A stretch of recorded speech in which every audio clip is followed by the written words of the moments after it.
Hello everyone, আরও একটি ছোট্ট মিনি ব্লগে আপনাদেরকে স্বাগত জানাই। আজ যাব কিছু বাজার করতে, তাই আগে প্রার্থনাটা করে নিয়ে সবাই মিলে বেরিয়ে পড়লাম। মা, আমি আর হলো পাপা।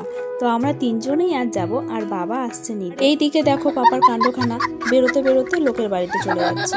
আর রাস্তায় উঠতেই কিন্তু আমাদের গাড়িটাও চলে এলো, তাই ঝটপট দেরি না করে বসে পড়লাম আর চলে এলাম বাজারে। তো প্রথমে কিন্তু পাপার জন্য কিছু খাবার নেব, তারপর চলে এসেছিলাম কিছু কসমেটিকের দোকানে কিছু জিনিস কিনতে।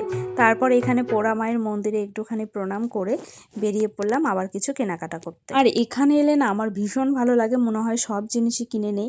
তারপর এখানে চলে এলাম পাপার জন্য একটা খেলনা কিনতে। তবে আমার এই ফুলের তোড়াটা এত ভালো লাগছিল, সে আর কি বলবো।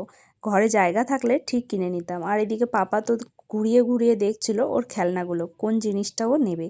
তো সেখানে একটা বাঘ দেখতে পেয়েছিল, ওটার ভীষণ পছন্দ হয়েছিল। তারপর আমাদের চটি নিলাম মার আর আমার, তারপর নিয়ে বেরিয়ে পড়লাম বাড়ি যাওয়ার উদ্দেশ্যে।